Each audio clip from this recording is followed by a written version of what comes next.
काय माहिती ॲक्च्युली ब्लिंकिटवर ना बऱ्याच वाटाणा की वाटाणा म्हणजे मिळालेलं नाही, त्यामुळे पण कमी झालं असेल असं मला वाटतं.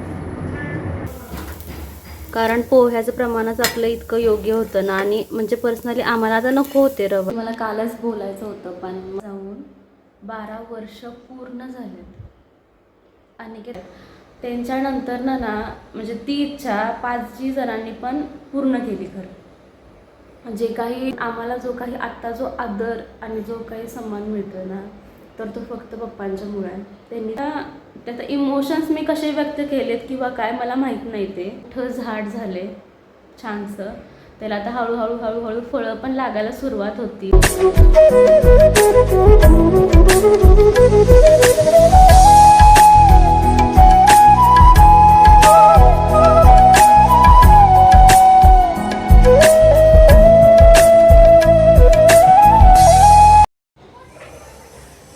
नमस्कार, welcome to Nisha lifestyle blog and it's a new day, new beginning and day starts with all you lovely and beautiful people. आता निघालोय भाजी आणायला. आम्ही ॲक्च्युली ब्लिंकिटवर चेक केलं, सगळ्या भाज्यांची प्राईस झाली 444 रुपये. आमचे हे म्हणले चल जाऊयात गाडीवरनं जाऊन भाजी घेऊन येऊया, असं आहे. हे बघा, निघालो होतो आम्ही पण पाऊस आला जोरात इतका. तर यांना म्हणलेलं मी पाऊस आला म्हणजे दिसत नाही इथं, पण पाऊस आला तर मी म्हणत होते पाऊस येणार येणार. नाही म्हटले पाऊस काही नाही. आता थांबलो. आता कारची पण किलोवरच राहिली. आता काय माहिती ॲक्च्युली ब्लिंकिटवर ना बऱ्यापैकी स्वस्त मिळते ते. भरपूर म्हणजे आम्ही भरपूर भाज्या मागवलेल्या, त्यामुळे ते एवढं बिल झालं ते त्याचं. नाहीतर मग ते 300पर्यंत 200-300पर्यंत ठीक आहे. आता बाहेर जरी घ्यायचं म्हणून तर पालक मिळत नाही, कुठल्याही पालेभाज्या मिळत नाही. जास्त खाऊच नाहीच म्हणा पावसाळ्यात पालेभाज्या, पण पालक वगैरे मिळतो तिथं चांगल्या. बाकीच्या पण भाज्या मिळतात चांगल्या. आपला इथं काय आता कसं असेल बाहेर रेट माहिती नाही.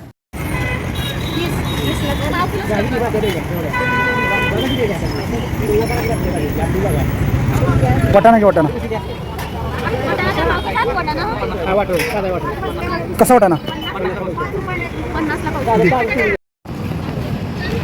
झाला हजार 310 रुपये झाले ना आपले. 350 रुपये झाले. 350 म्हणजे लसूण घेतल्यानंतर म्हणून 350 झाले. नाहीतर मग ब्लिंकिटला किती 444 रुपये 100 रुपये वाचले. आलो आता भाजी घेऊन. सगळी भरपूर भाजी मिळाली, कारण बरेचसे काही काही मिळाले पण आता आयटम्स आपले. कॉर्न नाही मिळालं, परत ढबू नाही, पालक नव्हता, अशा अजून एक काही 2-3 आयटम जे मिळालेले नाही, त्यामुळे पण कमी झाले असेल असं मला वाटतं. आत्ता ना मी बिटाचं कटलेट करणार आहे, तर त्यासाठीचं जे काही साहित्य आहे ना, तर ते मी इथं काढून ठेवलं आहे असं. तर ते मी काय घेते तर ते सांगते तुम्हाला. बिटाचं कटलेट करण्यासाठी मी इथं एक मीडियम साईजचं बीट घेतलं आहे, इथं एक मोठा साईजचा बटाटा घेतला आहे, लसूण घेतला आहे ठेचून, कोथिंबीर घेतली चिरून, रवा, बारीक रवा किंवा तुमच्याकडे जो असेल तो. ह्याच्यासाठी शक्यतो मोठा रवा पाहिजे, जेणेकरून ते क्रिस्पी होईल. आणि हे पोहे मी मिक्सरला बारीक वाटून घेतलेत असे. माझ्याकडे जेवढे पोहे शिल्लक होते तेवढे सगळ्याचे मी साधारण 1 ते 1.5 वाटी असतील पोहे, तर ते मी बारीक असे मिक्सरला वाटून घेतलेत. आणि सगळ्यात महत्त्वाची टीप म्हणजे की हे जे बटाटे आणि बीट आहेत ना, तर ते अजिबात जास्त कुक करायचं नाही, ओव्हर कुक करायचं नाही अजिबात. ते असं त्याचा गोळा तयार झाला पाहिजे, आपल्या हाताला अजिबात चिटकलं नाही पाहिजे. जर का ते बिलबिलीत झालं ना, म्हणजे खूप जास्त ओव्हर कुक झालं, तर ते कटलेट त्याचे करता येत नाहीत आपल्याला आणि ते मऊ पडून जाते, क्रिस्पी नाही होत कटलेट ते. त्यामुळं मला वाटतं 80% तरी आपण हे शिजवून घ्यायचं, जास्त शिजवायचं नाही त्यापेक्षा, कारण नंतर आपण शॅलो फ्रायज करणार याला, डीप फ्राय करणार नाही आहे. मिक्स करून घ्यायचं सगळं आता हे.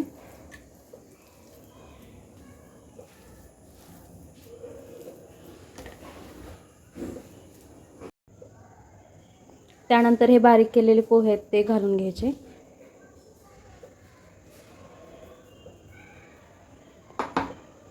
मी ह्याला कुठलेही कॉर्नफ्लॉवर किंवा तांदळाचं पीठ वगैरे काहीच ॲड करणार नाही आहे, फक्त आणि फक्त पोहे.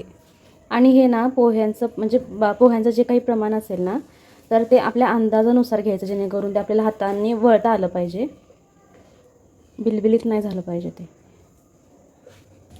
आता यामध्ये आपण चवीनुसार मीठ ॲड करूया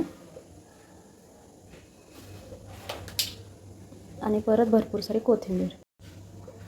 आता हे छान असं मिक्स करून घ्यायचं हातांनी व्यवस्थित असं, आणि त्यानंतर तुम्हाला जसं शेप आवडेल कटलेटचा तर तो तुम्ही करू शकता. म्हणजे लंबगोलाकार किंवा गोल, किंवा तुमच्याकडे जर का ते शेप्स करायचं जर का असेल ना, स्टार वगैरे, तर ते तुम्ही वापरू शकता त्यासाठी. साधारण मी हे असं शेपचं बनवले, आणि शक्यतो तुम्ही पण ह्याच शेपमध्ये बनवा, कारण आपण हे डीप फ्राय करणार नाही आहे, आपण फक्त शॅलो फ्राय करणार आहे थोडंसं तेल टाकून तव्यावर. त्यामुळं अशा जर का साईजचं केलं ना आणि पातळ असं, तर ते छान शिजतील सुद्धा. त्यामुळे तुम्ही पण हे असंच करा. हे असे कटलेट तयार झालेत बघा, किती छान ना. ॲक्च्युली ना ह्याला रवा पण लावायची गरज नाही लागली, कारण पोह्याचं प्रमाणच आपलं इतकं योग्य होतं ना. आणि म्हणजे पर्सनली आम्हाला आता नको होते रवा लावलेले कटलेट, त्यामुळे मग मी ते नाही केले तसं. पण जर का तुम्हाला हवे असेल ना रवा लावलेले, तर काय करायचं, कॉर्नफ्लॉवर घ्यायचं, कॉर्नफ्लॉवरची स्लरी तयार करायची पाणी घालून, त्यामध्ये डिप करायचं चांगलं, आणि मग रव्यामध्ये घोळायचं. त्याला रव्यामध्ये घोळून छानपैकी तेल पसरून घ्यायचं तव्यावर, आणि मग हे कटलेट घालून घ्यायचे. मस्त असं जेवण तयार आहे. भाकरी, ही मसुऱ्याची भाजी, ही मम्मीने सकाळी दिली होती मला डब्यात, ती उरले थोडी तर ती घेतली. पोकळ्याची भाजी, डाळीची आमटी, असं छानसं. खाली पोरं खेळायलात फुटबॉलनं. आज पाऊस नसल्यामुळे पोरं खाली आलेत. पाऊस थोडा लागतोय, कमी होतोय, लागतोय, परत थांबतोय. इकडं आम्ही गॅलरीत बसलोय जेवायला. या मग सगळे जेवायला. ॲक्च्युली मला ना काही बोलायचं आहे तुमच्याशी. हे ॲक्च्युली मला कालच बोलायचं होतं, पण मला काल तसा वेळ पण नाही मिळाला, कारण काल खूप गडबड पण होती, जसं तुम्ही बघितलं आहे. काल ना तारीख होती 3 ऑगस्ट 2026. तर माझ्या सासऱ्यांना म्हणजेच पप्पांना जाऊन 12 वर्ष पूर्ण झालेत. अनिकेत 10वीत असतानाच ते एक्सपायर झाले. त्यामुळं मी त्यांना बघितलेलं नाही आहे. मी जे काही बघितले ते फोटोमध्येच बघितले. त्यांचा फोटो आहेत, त्यांचे फोटो, तर त्या फोटोमध्येच त्यांना बघितलं आहे. पण ना मला असं मी कधी म्हणले ना की कसे असतील ते किंवा कसे दिसत असतील ते, तर म्हणजे मला सगळे म्हणतात की सेम, म्हणजे अनिकेत जसे आहेत ना, जसे दिसतात, जेवढी उंची आहे, म्हणजे आधी जशी त्यांची तब्येत होती ना, तर सेम तसेच दिसतात ते.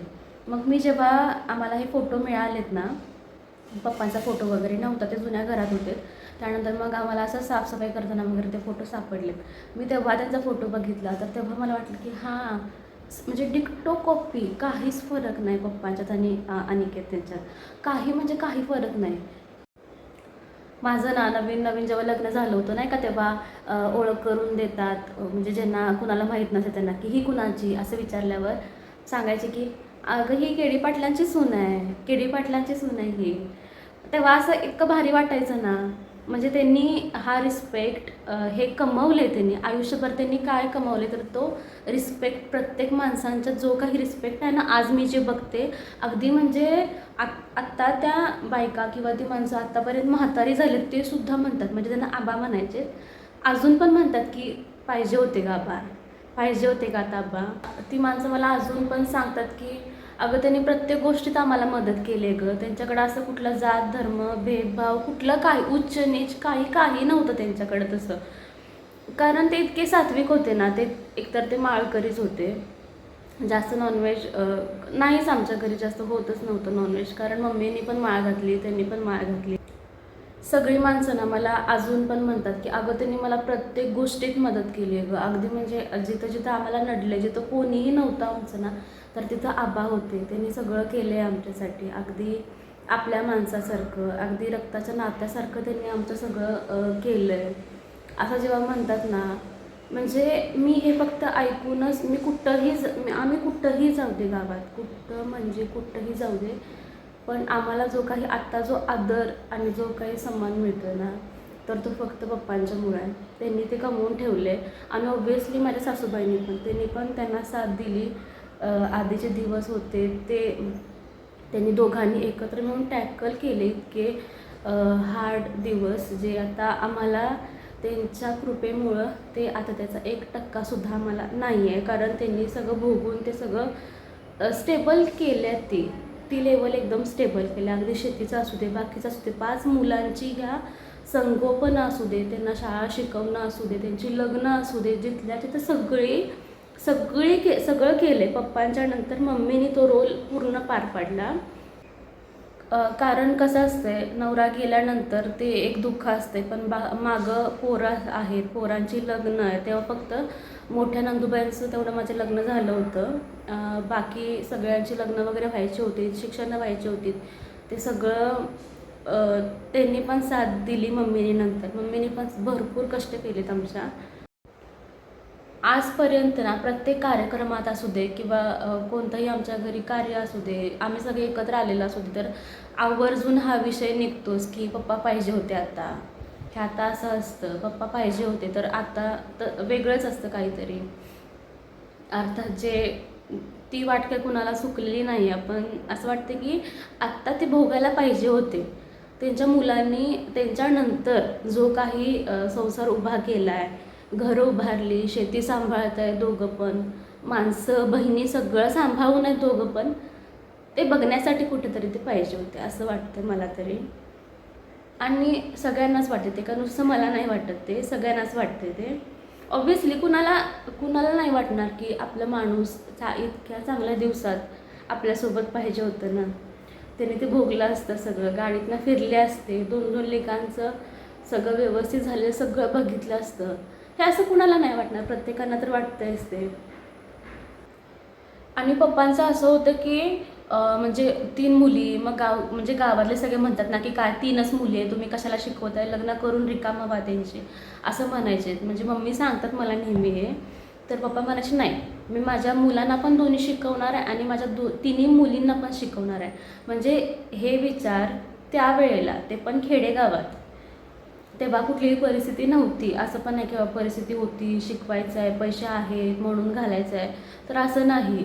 म्हणजे ही 5 जणं पण खूप IQने एकदम फास्ट आहेत, हुशार आहेत. सगळेच 5 जणं पण खूपच हुशार आहेत. त्यांच्यानंतर ना म्हणजे ती इच्छा 5 जणांनी पण पूर्ण केली खरं. जे काही त्यांच्या माघारी म्हणजे जे काही इच्छा होत्या ना, तर त्या सगळ्या पूर्ण केल्या. अगदी त्यांना हवं होतं ना तसं सगळ्या म्हणजे प्रत्येक ठिकाणी जे ते व्यक्ती आता सेटल आहेत. 5 जणं मुलं म्हणा, मम्मी म्हणा, आहे सगळं ओके आहे समर्थांच्या कृपेनं आणि त्यांच्या आशीर्वादानं. आणि खरं सांगायचं झालं तर पप्पांनी भरपूर करून ठेवले आमच्यासाठी. भरपूर म्हणजे भरपूर संस्कार म्हणा त्यांच्या मुलांच्यावरचे किंवा बाकीचं म्हणा, ते सगळं त्यांनी करून ठेवले. आता फक्त ते ना आम्हाला जपायचं आहे.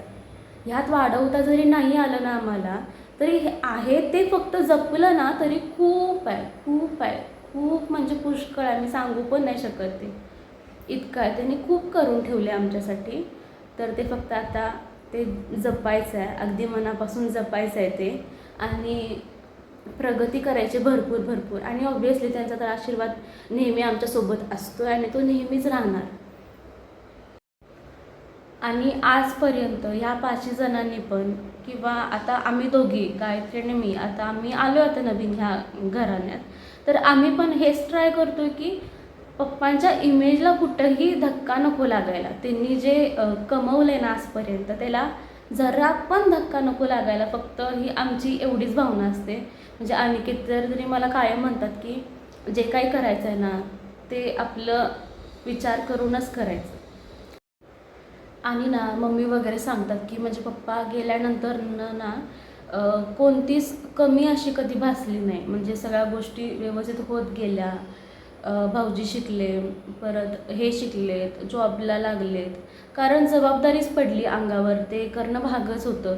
घराचा सांभाळ करणं, परत बाकीचं सगळ्या गोष्टी बघणं, ते आपसुकच त्या जबाबदारी ना खांद्यावर त्या पडल्याच. आणि दोघांनी पण ही जबाबदारी ना अगदी अप्रतिमरित्या पार पडली.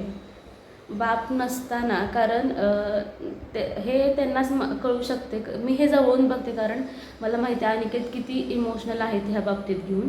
ते मला कधीही नाव पण तसं काढू देत नाहीत, कारण मग ते डिस्टर्ब होतात जेव्हा नाव काढत तेव्हा. आणि मला फक्त एवढंच बोलायचं आहे आता की समर्थांच्या चरणी एवढीच प्रार्थना आहे की ते जिथं कुठे असतील तिथं ते सुखी असू देत.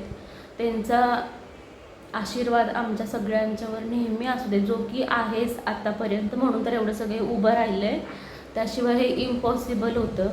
इतके चांगले त्यांना संस्कार दिले त्यांनी त्यांच्या मुलांना, तर तेच त्यांनी जे बीज रोवलेलं ना ते आता मोठं झाड झाले छानसं. त्याला आता हळूहळू फळं पण लागायला सुरुवात होतील. त्यामुळं त्यांनी जे दिलं आहे ना ते फक्त आम्हाला जपायचं आहे. ते जिथं कुठं असतील ते तिथं सुखी राहू देत.